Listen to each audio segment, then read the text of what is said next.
Did you understand it all? I know it's kind of part of you're distracted by the cool drawings, but you got to kind of follow along with the text at the same time too.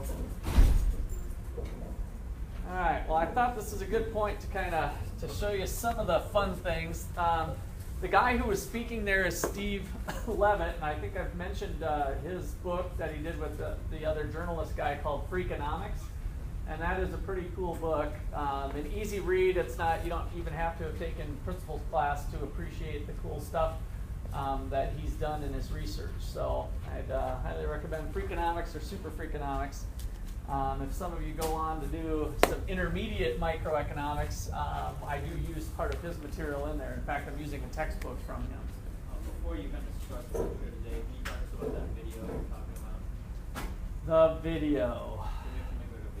Oh, yeah, the video project. Thank you. Yes, I needed a little reminder. Yeah, and I've got even more than that, too. So here's kind of the game plan for the rest of our time together, I guess. So we really have this week and next week, we're going to be done with the chapters per se, right? So we've got this week is chapter 15, 16. And then next week is chapter 17, 18. And then on Wednesday, kind of in the middle of the week, we won't meet. So what week is this here? This is, let me get you exact date here.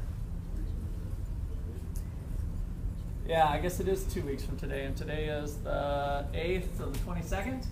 So Wednesday the 22nd, 10:22, this will be our in-class short answer that'll cover this second half. It won't cover the whole course, it'll just cover from where we left off. So basically the theory of the firm, starting with the cost of production and profits and profit maximization, all of that stuff will be what we'll have Wednesday.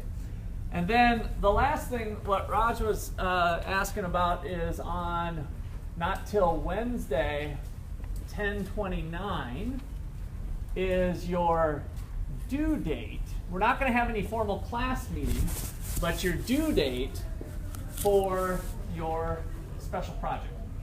Okay, so that is in your syllabus. And so if you have your syllabus handy, why don't you pull it out? Because I've also come up with another alternative that I don't maybe quite have all the details perfectly worked out, but I guess let me drop this in there.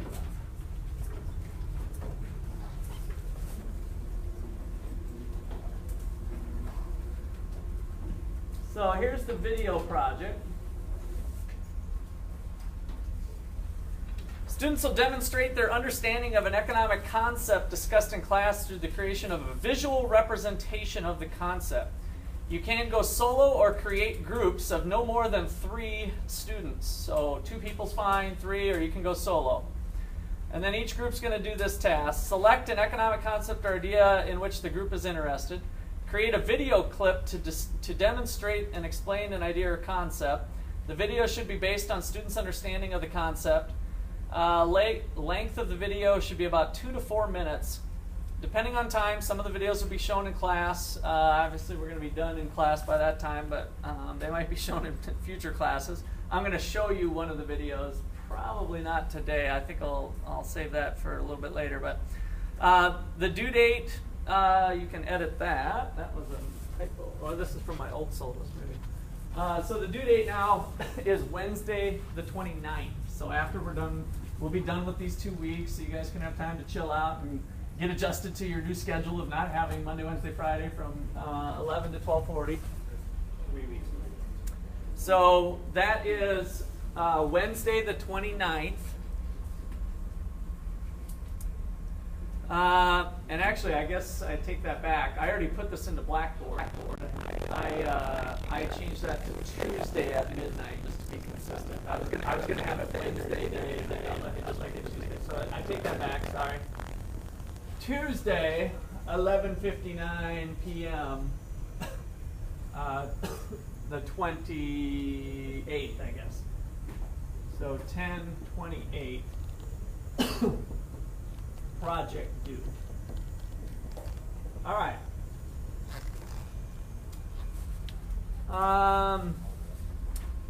Need to have it uploaded to Blackboard, and be creative and have fun. So the purpose is just to kind of do something with it. Any of the concepts that we talked about in class is fair game. Does anybody have any questions?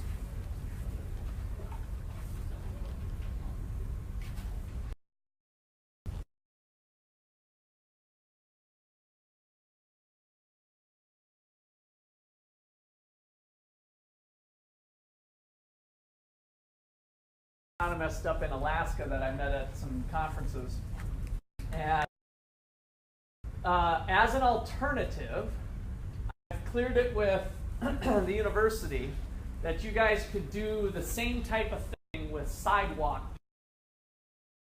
So if you have a video, go out and grab some sidewalk of probably, and I'm kind of looking for a little direction from her on how big, but I was thinking like a 10-foot by 10-foot area, and you can write words, draw, whatever you want, whatever your economic concept does to show, you can make a sidewalk chalk demonstration of the concept. And then everybody in the university will be, of course, walking by. We can do it probably right in between the food court and the administration building, and you guys can do that. And then I want you to snap a photo of what you did, and then you'll upload that to Blackboard.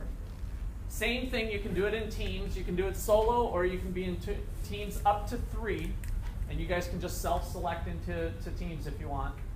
And that's another alternative for you.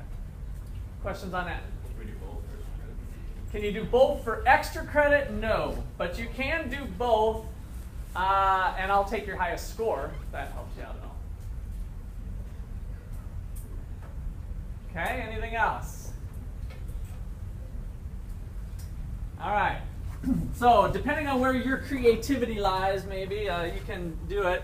I wasn't going to do it, but since we're kind of into it, for one thing, I'm not even sure where the heck I have it. I think I've got it. Oh, let's see. All right, we'll do this one, if it works. I got the gizmo down here.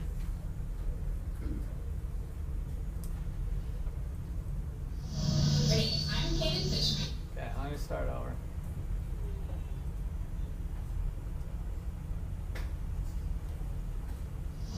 Ready? I'm Kaden Fishman.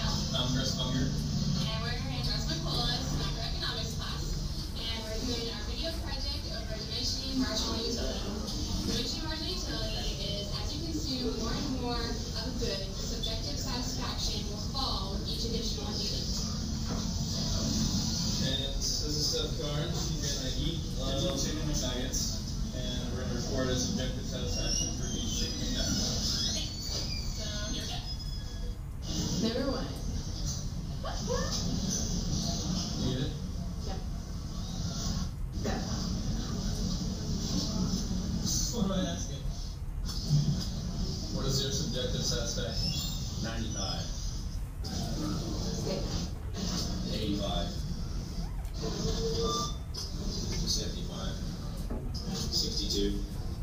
How you feeling, Seth? About a 40. 14.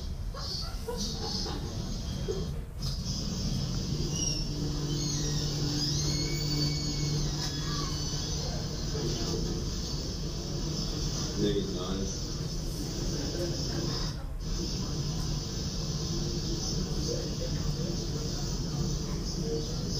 Sucks, I hate it.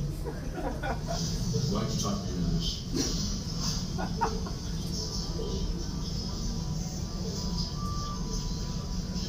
Negative 11.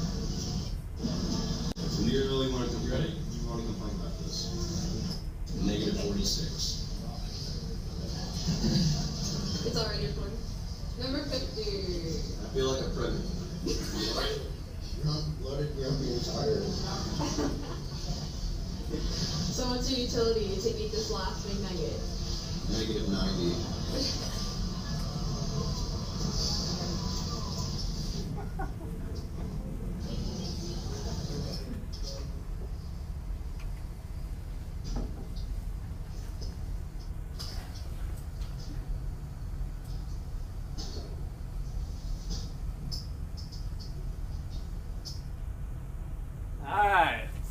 was one example. There was other things too. So you guys can take any concept, completely your choice, and put your cell phones or other camera devices to good use.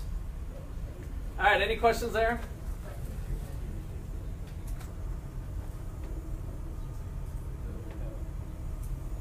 All right. So, let's see here. Whoops. Let's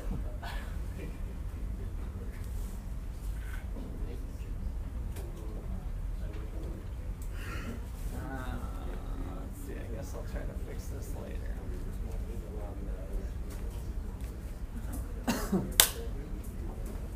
All right, so we did some games last time. I got another one for you. And this one is called matching pennies. Was the original concept of what it was matching pennies. So I need who's got a couple quarters, couple nickels, couple coins. You got a couple quarters? That'd be perfect. I mean, you forget what colors. Just two would be good. All right, so here's the game. Raj, you can keep one. Okay, so you got two players. And I used to play this in the lunchroom in junior high, a version of it anyway, of some sort. I can't remember all the details, but each player's got a coin. Each player chooses head or tails, right? So you can choose head or tails without letting the other person know. And then each person's going to keep their choice revealed on the back of their hand.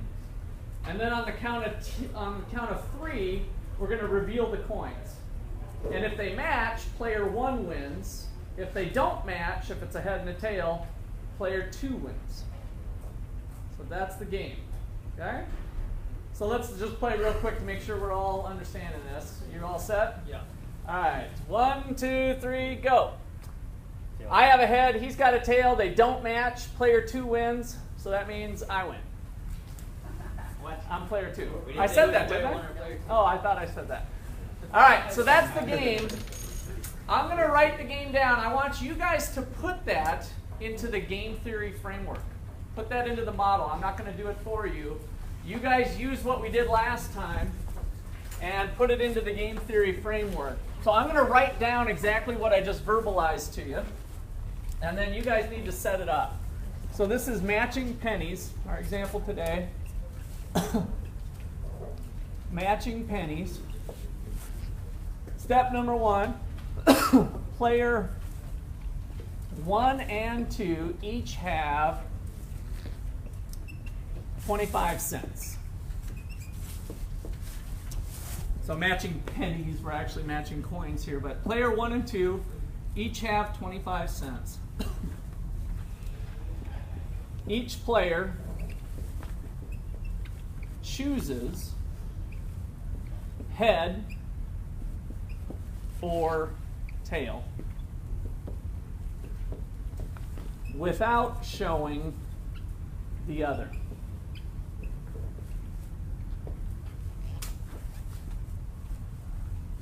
Step 3. On count of 3, each reveals their choice, his or her choice.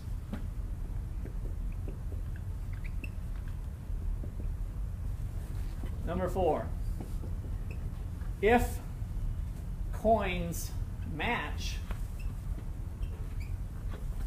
player 1 wins. If coins don't match, player 2 wins.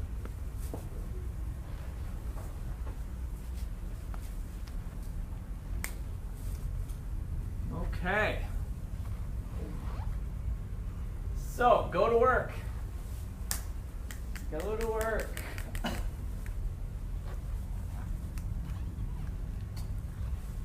First person to come to the board and write the correct answer will get an extra credit point today. I'll write the box for you.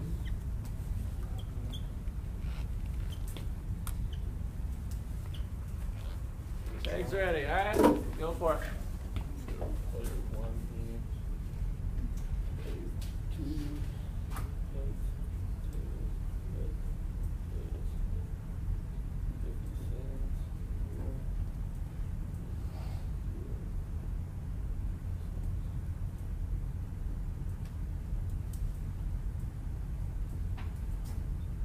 Okay. Thank you very much. No. Next person. Go ahead and write something down on your paper.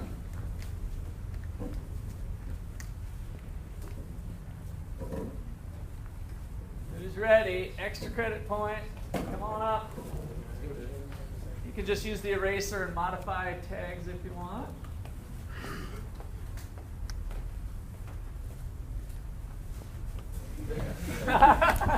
Okay. So no modification means no. All right. What else? Come on up.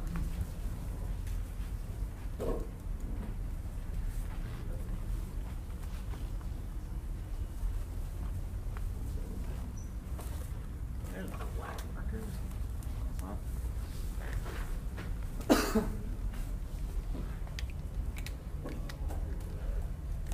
All right, so I want you guys all working on this too. I should have maybe not called people up right away. So go ahead and work on this. Everybody gets something down on their paper. Looks like a lot of you do. I kind of want you struggling with this on your own to really be thinking about it.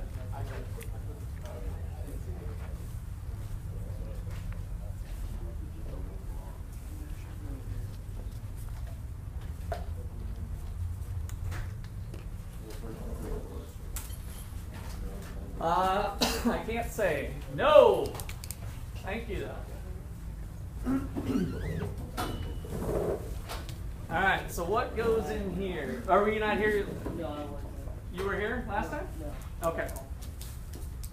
Yeah, we had a few people out for sports last time, so you're going to be at a big disadvantage. Did everybody get on the sign-in sheet?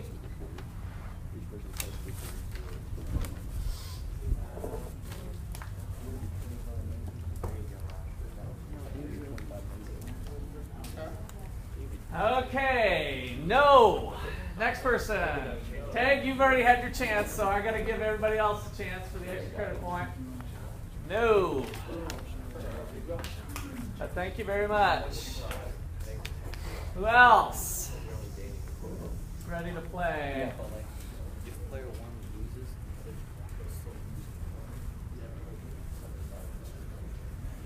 John, you ready?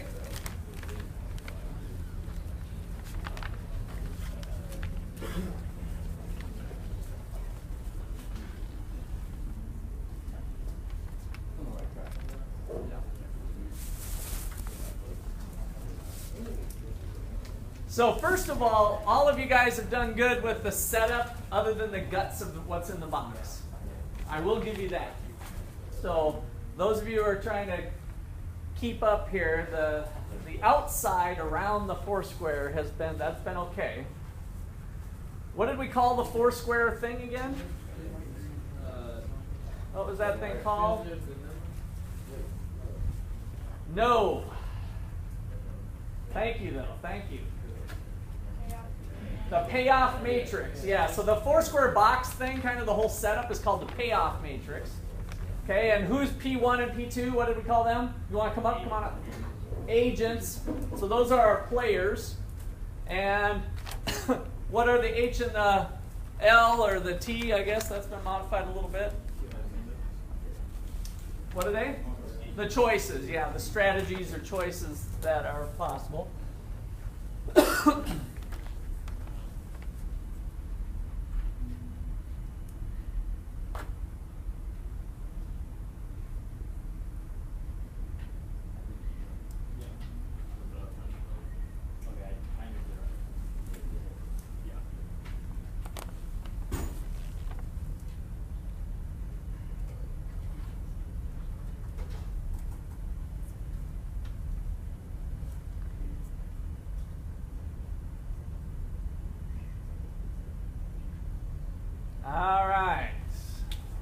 Looking good, I think, here. Let me see. So, if they match tails and tails, player 1 wins, right? And what do they win in terms of the payoff? They win a quarter. I think so. You were real close. Was it Roger? Yeah, where you had the 50 cents. So you were close. You had at least the negative. So that person is losing. Player 2 loses their quarter, and then just the opposite over here. Okay, so inside the box again, the first payoff, for those of you who weren't here last time, the first payoff is associated with the agent listed to the left. The second payoff is the agent, the second payoff in the matrix is the agent listed up here. So player 2's payoff. Okay, any questions on the setup? I'm sorry, give me your name again? Colton, yeah. Colton, all right, good job. All right, thank you for your others for coming up and trying to play our little game today. All right, where's my... So, what was my suggestion for you on how to solve games? Look for Dominant strategy, go for it. Dominant strategy here. A strategy that leaves a person better off regardless of what the other one does.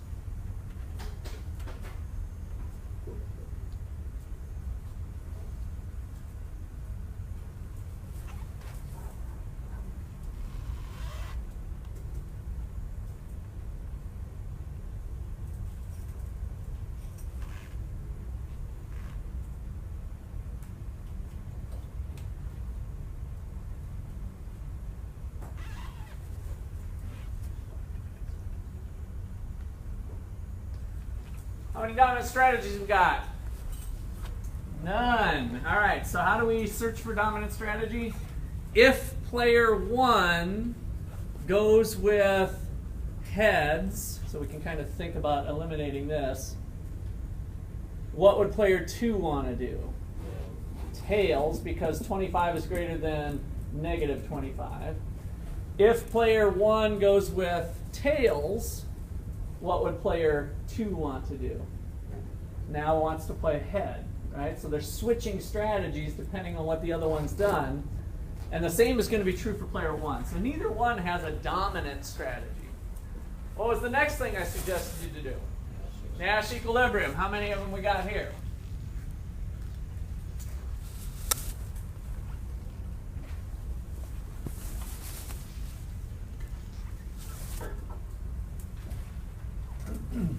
Correct. How many do we got? 0. There are no Nash equilibriums. So now that we've seen some interesting stuff, we always had where the two lines cross seemed to be some sort of equilibrium, and we had 1. Well, I started you off where we had 1. Then we played the Battle of the Sexes. I'm not sure if I told you that was the name of the game. It was back in the 60s, so it was, by the way, sexist at the time, where the woman liked the ballet and the guy liked the fights. But I'd done some little modifications there with the way we presented the game. So that's called the Battle of the Sexes, and that had 2 Nash equilibrium, right? Where we were going to go to something together, but we didn't know which one. And now we've got a game that has no Nash equilibrium. So to test for Nash equilibrium, we ask ourselves, we go to any particular solution or outcome and say, would player 2 like to switch? Taking as given, player 1 is going with 1, or with heads.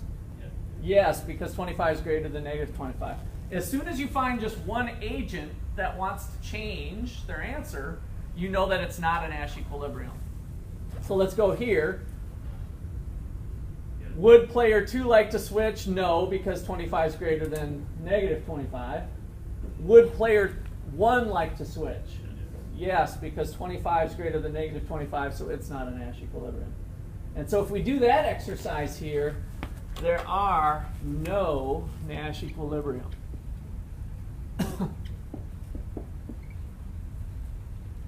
No Nash equilibrium. So, how do we play the game? Where does it end up? Is there a strategy? You know, What is this thing? Walking, 50 cents, in here. I got a strategy for you. I'm going to try one. Okay, I'm going to try a strategy. Rod, get ready. You're going to try a little strategy. Okay? All right. We're going to play this multiple times, so we'll just kind of play for a while. Just be ready to play. All right.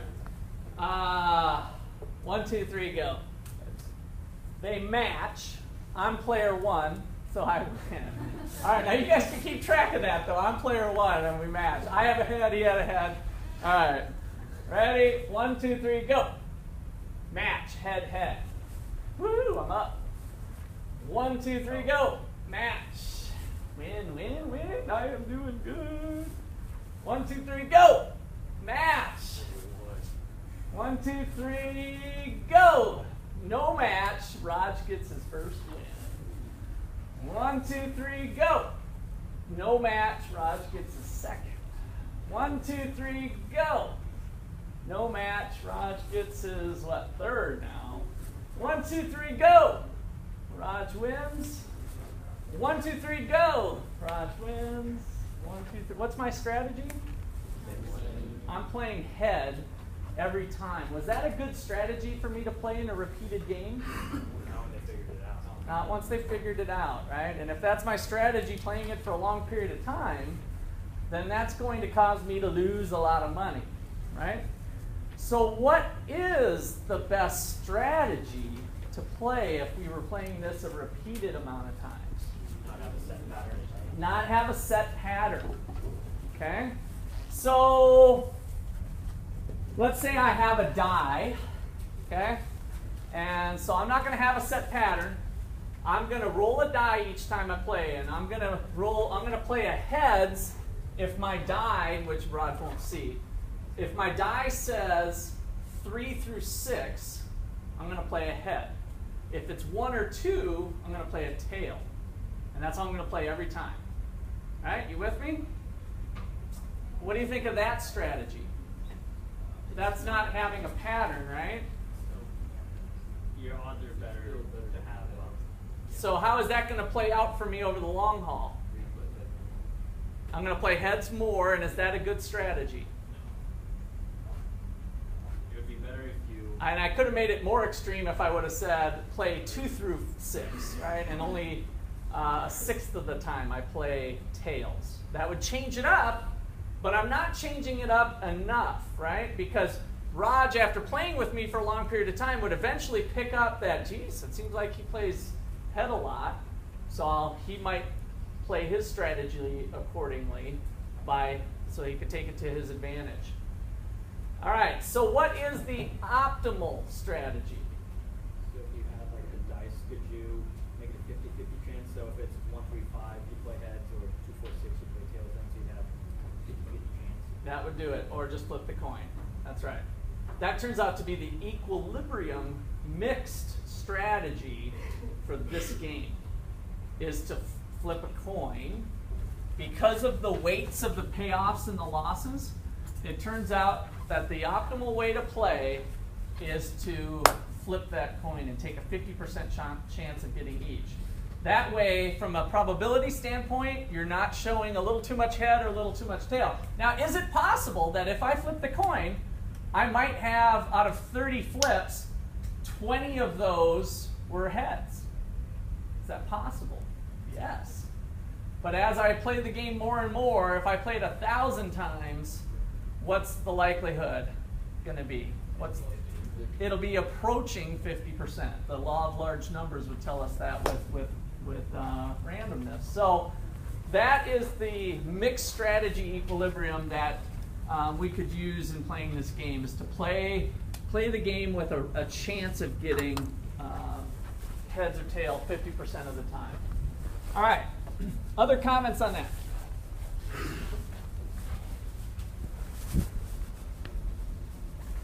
So let's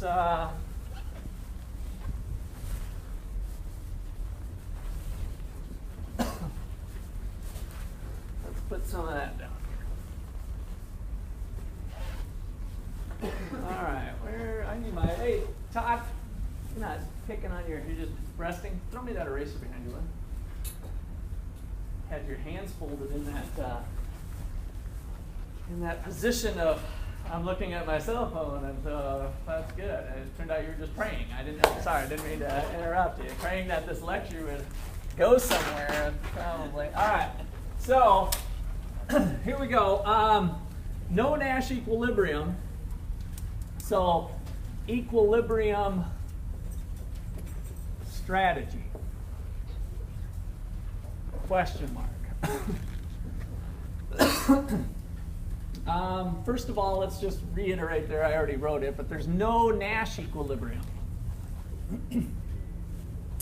And we learned that there was no dominant strategy, which would have led to a Nash equilibrium, but let me just get that in our notes. And so with this game, we have a mixed strategy equilibrium.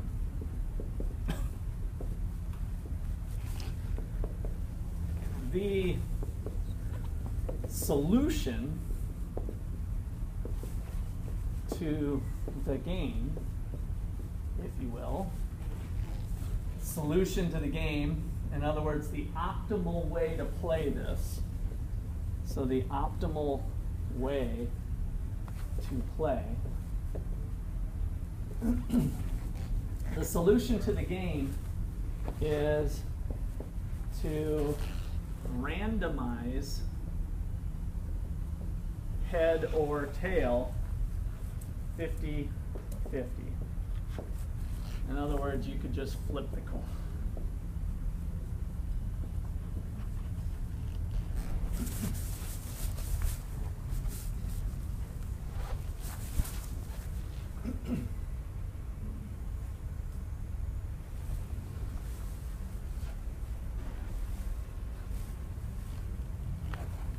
Okay, so then there's some other advanced topics of how this would play out with the calculating the expected values.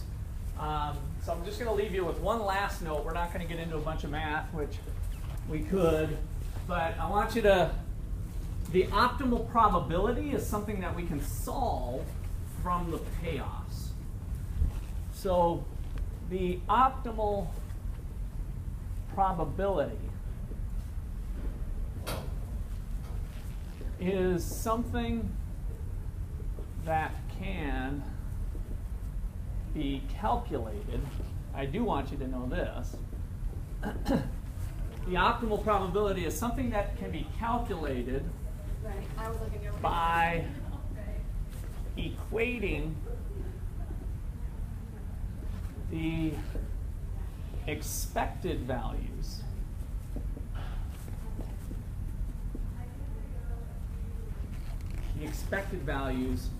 of the outcomes.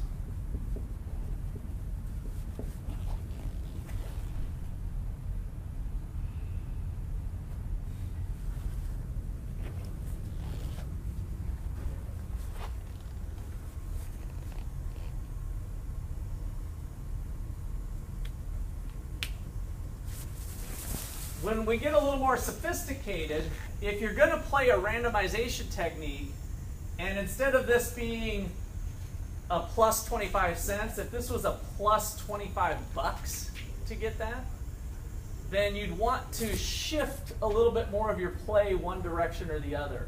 And that's how you would do it, is to say, well, what is my expected amount of money I'm going to make by playing heads? And then we have a probability associated with player 2 playing a head or a tail. And that would give us one number, which is the expected value of playing a head. And then we'd say to ourselves, well, what's the expected value of playing a tail? If I play a tail, then I have a chance of getting this or this. And then I'm going to put those two equal to each other and solve for the probability. So that is something that can be calculated, the optimal way to play it. And what it does is it takes into account what these payoffs are. We know that this one's not even too bad to do mathematically because it all kind of collapses down since we have equal payoffs that offset each other. you know, you're either going to make a quarter or lose a quarter. It turns out that it kind of collapses down to something fairly easy. But that's the concept, is that is something that we can calculate. Okay, any last questions there? All right, so that's our game theory section. We've got one more topic to knock out in chapter 15, and then we're going to move on to 16 today. Using this framework, it's often helpful to model the game in terms of a game tree, or what's called extensive form. So game tree, or also called extensive form, the game tree form or extensive form of the game.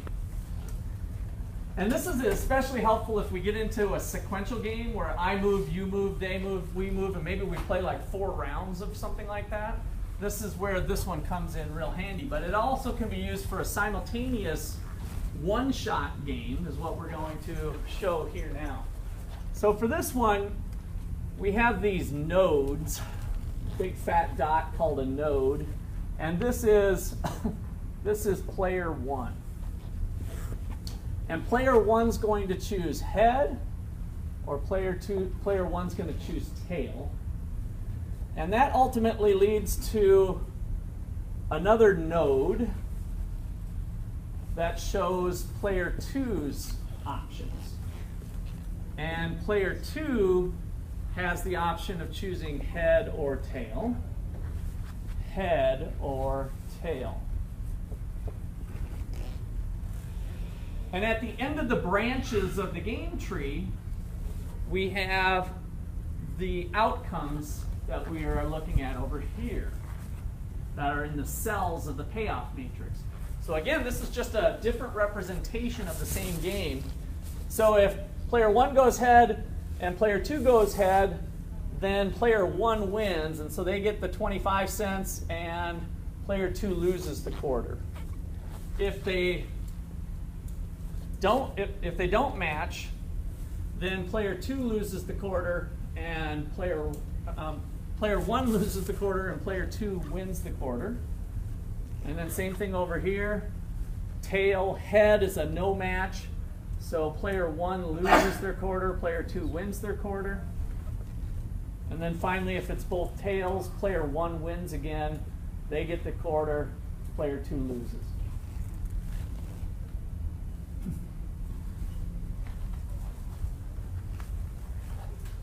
So to find like the probability, would we just multiply then the probability of player 1 choosing head would be a half, and then the probability of player 2 choosing. I'll talk to you more. If you want to talk about that, let's just save it for after class, because that's deeper than I want to get. And we're not even really dealing with probabilities here with the game tree setup.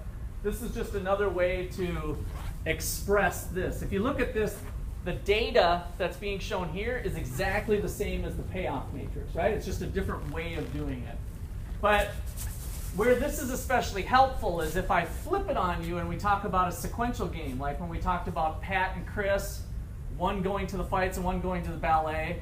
If we have Pat getting to move first, then it's kind of easier to see what would be the optimal choice of Chris in the second stage, right?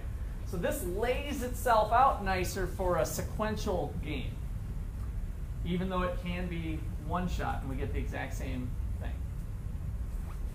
All right, other questions? Let me write this down here. So this is just a different form of showing the game.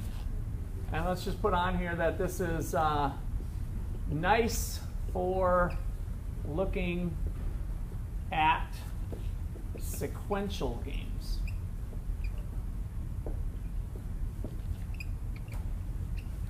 Nice for looking at sequential games. You guys will see in your homework problems and in the text, they'll go through a couple other games with you. The game of chicken is one, and What are you going to do if somebody has a credible threat or a bluff coming at you? All right, just wanted to make sure I get that on the books for you. Sequential, the game tree form. Okay. So that was actually not the totally last thing I was planning on doing.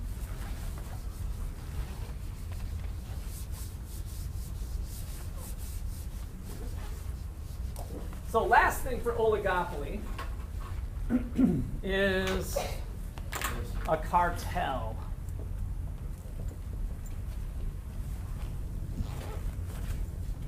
So a cartel is a group of agents. Usually we think of them being firms, but they might be drug dealers or something else here. So a group of agents or firms that are acting as one. So they're making joint decisions. Joint decisions on quantity and or price.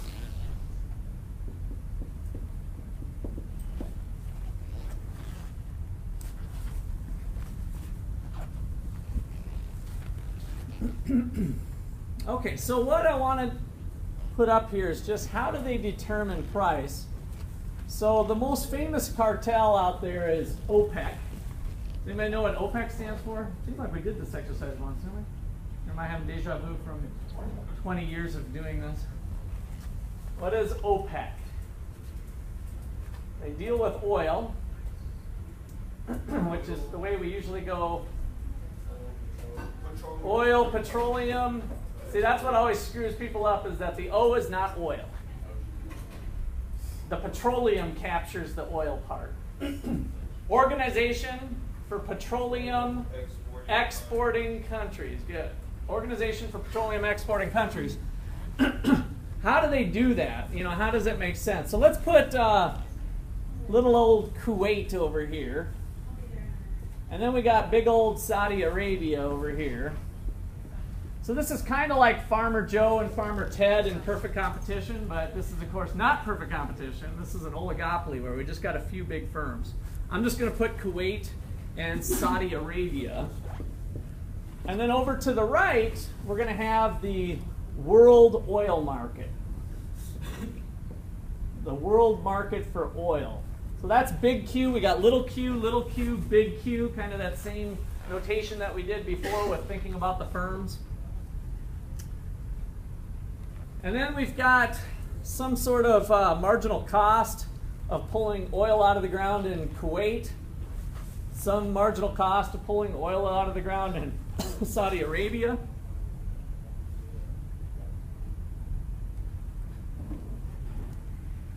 So the cost of pulling that oil out of the ground can be thought of as a joint operation. Now we're going to think about how to do that. Well, OPEC faces the world's demand for oil because they have that market power stuff, right? So kind of like a monopoly, we got a downward sloping demand curve. With the downward sloping demand curve and no price discrimination, which kind of makes sense with oil, homogeneous good, we wouldn't be able to price discriminate quite as easily. And so we've got a marginal revenue curve that looks just like it did in monopoly. So I'm basically drawing the monopoly graph over here.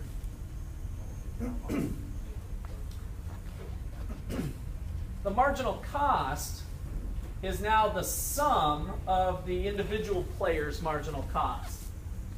Of little I equal 1 to 2, since I got two firms here, Kuwait and Saudi Arabia. If there was 10 firms, then we just add up all 10 firms, right? So we're just kind of horizontally summing the marginal cost curve as it goes across. All right. Aha, our low battery. A little low battery warning. Wait a second.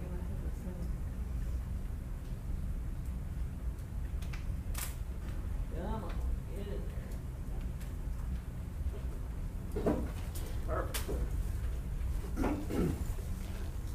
So how does a firm maximize profits? By producing the quantity of oil where the revenue generated by the last barrel of oil is just equal to the cost of the last barrel. And so they're going to produce Q star, but that's the world quantity of oil. How much are they going to charge? They're going to charge the highest price that people are willing and able to pay. So the world price of oil, PW, the world price of oil is going to be up here because the cartel is holding back production of oil in order to jack up prices. Same thing as the monopoly story. So if this is 100 units, 100 barrels of oil, who gets to produce it? Well, they're going to produce that according to their marginal costs. So at the marginal cost, at the optimal quantity, if we work backwards, Saudi Arabia is going to be producing 75 barrels, and little Kuwait's going to be producing 25. 25 for 75 gives us the 100 barrels of oil on the world market.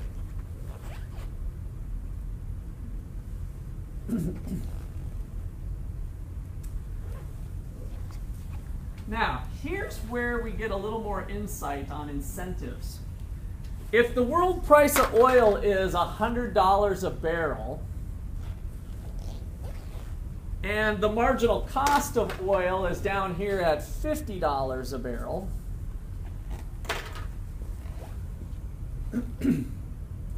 what does each country have incentive to do?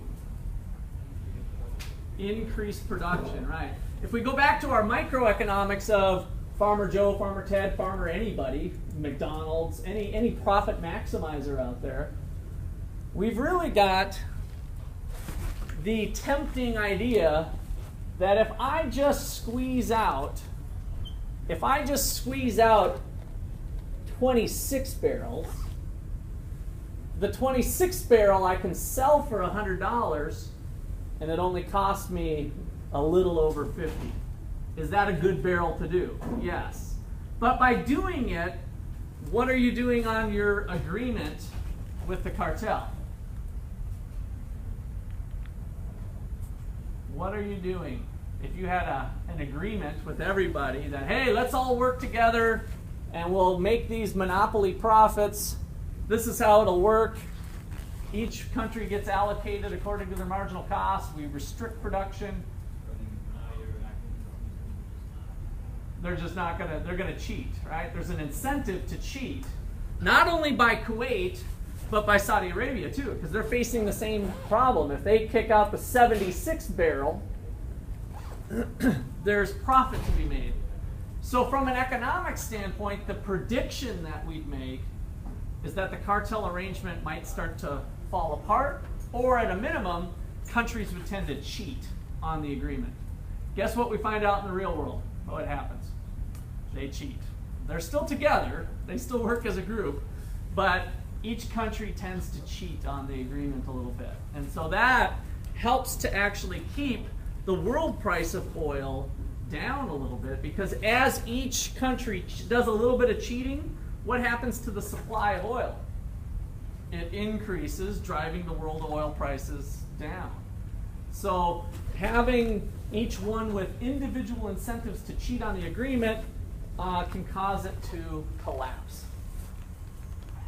All right, so let's write down the cheating thing. That's one of our important conclusions here. So note, and you can do, by the way, this type of cheating arrangement we do with the game theory too. We look at the incentives of, should I produce another barrel of oil or should I not? And then that's the payoff structure we have.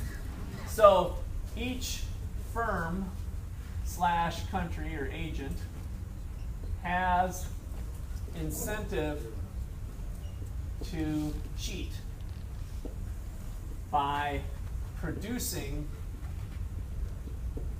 more oil than what was agreed upon.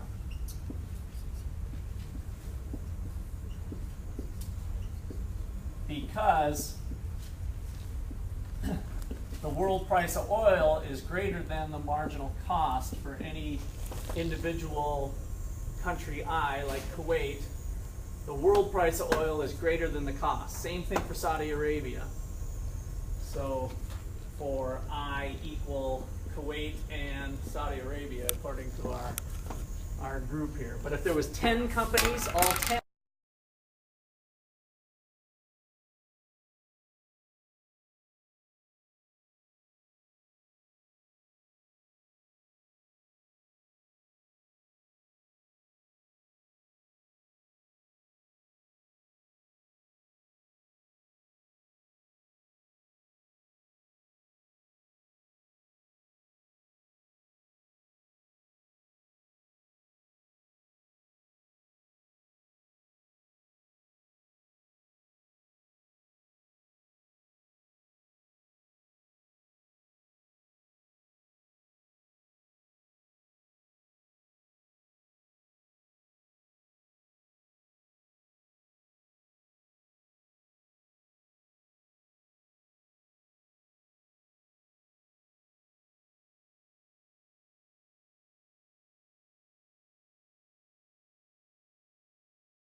All right.